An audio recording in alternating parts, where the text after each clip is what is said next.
네, 안녕하세요. 저희는 리액시스 발표를 하게 된 김준성. 오서환입니다. 네, 그러면 바로 들어가겠습니다. 그래서 목차로는 일단 제가 어떻게 논문을 찾았는지, 그 뒤로는 이제 서한이가 어떻게 찾았는지, 그 뒤로 이제 최종적으로 어떻게 논문을 결정하게 됐는지 순서대로 한번 살펴볼게요.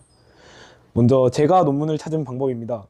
일단 제가 찾고 싶은 논문의 키워드 세 가지를 말씀드리자면, 먼저 모프를 일단 나노 수업에서 배웠던 모프를 가장 필수적으로 찾고 싶고요. 그 뒤로 싱글 아톰 카탈리스트라고 해가지고 단원자 촉매라는 걸 이제 RNA 주제로 하고 있는데, 이 부분도 좀 논문에 들어가 있었으면 좋겠고, 옥시전 리덕션 리액션이라고 해서 이제 산소 환원 반응이 이제 또 제가 RNA 공부를 하면서 한번 공부해본 경험이 있기 때문에 이 부분도 논문에 이제 좀 들어가 있었으면 좋겠다 싶어서 이제 이 세 가지를 조합해서 ORR 반응의 싱글아톰 카탈리스트를 모프에서 합성할 수 있지 않을까라고 생각을 했습니다. 왜냐하면 저희 RNA에서는 항상 2D 레이어에서만 싱글아톰 카탈리스트를 그렇게 합성을 했는데, 이제 모프 같은 3D에 이제 폴에다가 넣어가지고 싱글아톰 카탈리스트를 한번 만들어 볼 수도 있겠다 싶어서 한번 그쪽 방향의 논문을 찾아보도록 하였습니다. 그래서 먼저 일단 퀵서치에 들어가서 모프를 검색을 해줬고요. 검색을 하니까 10만 개 정도 엄청 많이 떠가지고 이제 하나하나 차근차근 줄여가 보도록 하겠습니다. 일단 퍼블리케이션 이어를 2025년부터 2022년까지 이렇게 총 4년 동안 나온 논문으로 해서 좀 최신 논문을 사용하려고 해봤고요. 그렇게 총 4만 개의 논문이 뜨게 되었고, 그리고 이제 리뷰 논문은 너무 길어서 읽기 힘들고 다른 종류의 논문은 읽어본 적이 없어서 아티클을 한번 찾아보았습니다. 그렇게 또 한번 추려보았고요. 이제 옥시전 리덕션 리액션을 찾기 위해서 옥시데이션과 리덕션을 이제 인덱스 텀에서 찾아가지고 리미트 2를 해줬습니다. 그랬더니 이제 8,000개로 좀 한 5배가량 줄어든 모습이 보이고요. 그 뒤에는 이제 제가 다른 SAC 관련 논문을 찾아보니까 SAC가 잘 합성됐는지 확인할 때 항상 TEM 결과를 보더라고요. 좀 더 이제 발전된 그런 논문에서는 이제 하디프 스템까지 보는 걸 알 수 있는데, 그래서 저는 이제 TEM까지 한번 그 SAC를 찾기 위해서 TEM까지 인덱스 텀에서 찾아보았습니다. 그 후로는 이제 싱글아톰 카탈리스트니까 그 카탈리스트라는 인덱스 텀도 추가를 해줬고요.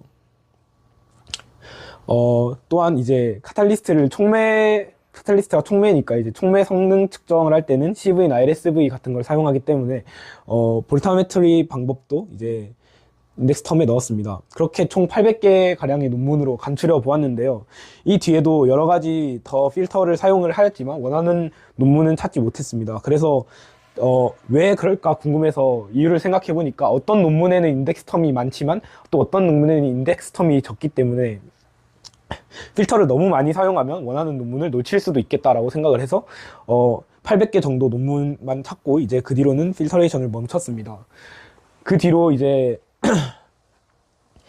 사이티드가 100이 넘는 논문 중에서 SAC 관련 논문을 찾아보려고 했고요. 그때 딱 한 가지 논문이 있었습니다. 그래서 이 논문을 살펴보니까 논문 속에 이제 피겨를 살펴보았는데요. 저희가 원하는 그런 모양이 보였습니다. 모프 안에다가 싱글아톰 카탈리스트를 합성하는 그런 모양을 보이고 있어가지고 논문 잘 찾았다라고 생각을 했고요.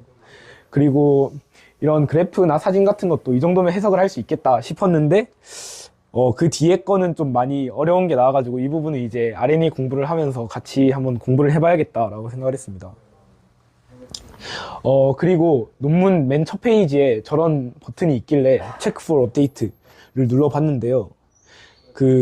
이게 크로스 마크라고 해가지고 현재 이 논문이 이제 사용할 수 있나, 이게 최근 논문인가 이런 거를 약간 확인해주는 그런 건데, 여기서도 이게 충분히 사용할 수 있고 추가적인 변동 사항이나 약간 오류 같은 게 없었다라고 확인을 해 주었습니다. 뭐 설명을 드리도록 하겠습니다. 저는 이제 예전에도 연구 활동을 많이 해왔기 때문에 약간 그때 좀 했던 것들을 좀 생각을 해봤는데요. 그래서 네, 제가 초등학교 5학년 시절에 이제 영재교육원 다녔을 때 했던 게, 이제 단면님 추출물을 관련해서 친환경 곰팡이 제거 이런 것들을 연구했었고, 그리고 중학교 1학년 때는 이제 폐해조류인 갱생이 모자반 속에 알긴산을 이용해서 여러 미세먼지 흡착 능력이라든지 이런 것들을 연구했었습니다. 그래서 이런 것들을 이제 리액시스에서 모프와 함께 찾아보면 좋을 것 같아서 한번 해보았는데요. 첫 번째로 이제 단면니 추출물인데, 여기서 제가 썼던 논문에서 이론적 배경에 그 단면니 성분 중에 나두원이라는 단백질 성분이 있는데, 이 성분이 이제 친환경이고 또 미생물 감염으로부터 식물을 보호하는 효능이 있다고 이미 알고 있었기 때문에 이거를 리액시스에 검색하면 좋은 논문이 나올 것 같아서 검색 한번 해보았습니다. 그래서 우선 첫 번째로 그 퀘리 빌더에 들어가서 그 나두를 NAD의 풀네임을 검색하고 나니까 이제 제가 알고 있었던 그 구조가 나오더라고요. 그래서 이 구조를 구조를 이 퀘리에 추가를 하고, 그리고 기존 키워드인 모프랑 함께 검색을 해봤는데, 아쉽게도 그 결과가 나오지가 않았어요. 그 다큐멘트가 0이 떠버리는 바람에 이걸로는 안 되겠다 싶어서, 그래서 그 키워드에 가서 이 NAD를 다시 검색을 해보니까 이번에는 다큐멘트가 50개 정도 나오더라고요. 그래서 이거는 한번 찾아볼 수 있겠다 해서 들어가서 논문을 찾아보니까, 일단 찾아보기 전에 우선적으로 이제 퍼블리케이션 이어를 2025년으로 설정을 했고, 이제 최신 논문들을 볼 수 있었고, 그렇게 됐을 때 이제 논문들을 읽어보니까 대체적으로 어려운 내용들이 많았고, 그리고 키워드가 2개가 포함된 논문을 보니까 광촉매 관련된 내용들이 있어가지고 제 수준으로는 이해하기가 어려웠습니다. 그래서 이제 키워드에 또 앞서 말씀드렸듯이 제 논문이 곰팡이 관련이었어서 몰드를 한번 추가를 해봤는데 연관성이 없다고 생각이 들었고, 하여튼 그와 동시에 이제 검색 결과가 없다고 떴습니다. 그래서 이제 몰드를 지우고 프로틴으로 변경을 하니까 20개 정도가 나오더라고요. 그래서 이 20개를 다시 받고, 이번엔 결과가 이렇게 나왔는데, 여기서 퍼블리케이션 이어를 했고, 이전에 그 논문 설정을 해줬습니다. 그래서 그러니까 여기서 무슨 내용이 나오냐면, CO2 수소화 내용이 나오는데, 이게 제 RNA 연구할 때 배경 지식으로 공부했던 거라서 이 논문으로 보면 좋을 것 같다고 생각을 했습니다. 두 번째로는 제가 중학교 1학년 때 했던 갱생이 모자반의 알긴산을 이용을 했는데요.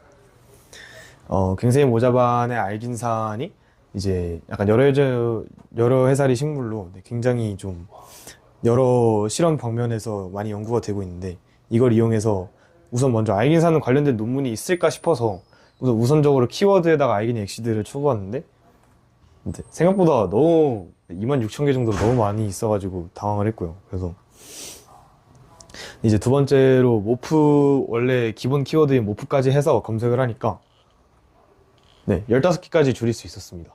그래서 이번에는 근데 퍼블리케이션 이어를 쓰지 않고, 처음에는 이제 다큐멘트 타입으로 가서 리뷰 논문은 2개밖에 없었으니까 아티클 논문으로 선택을 했고, 두 번째로 퍼블리케이션 이어를 2025년으로 적용을 했습니다. 그러니까 이제 딱 나오는 게 이렇게 나왔는데, 이게 제가 원하던 그런 종류의 논문이 아니라 좀 제가 많이 이해할 수 없는 그런 내용들이 많았어서 이거보다는 그래서 논문을 계속 읽어보다가 이 논문을 하나 발견하게 되는데, 이 논문이 어떤 내용이냐면 이제 그 공장 폐수 관련된 논문 내용이고, 그랬을 때 이제 친환경이고 알긴산에다가 모프까지 들어가 있으니까 이 논문으로 설정을 하면 되겠다라고 생각을 했습니다. 그래서 이런 식으로 이제 리액시스를 이용해서 제가 그동안 연구했던 것들을 같이 융합시키면서 제가 원하던 논문도 찾을 수 있구나 라는 걸 알 수 있었습니다. 이 밖에도 연기세나 RNA 활동 관련해서도 했었는데, 이제 이건 그전 발표 때 했기 때문에 이번 발표에서 생략을 하도록 하겠습니다. 발표 들려주셔서 감사합니다.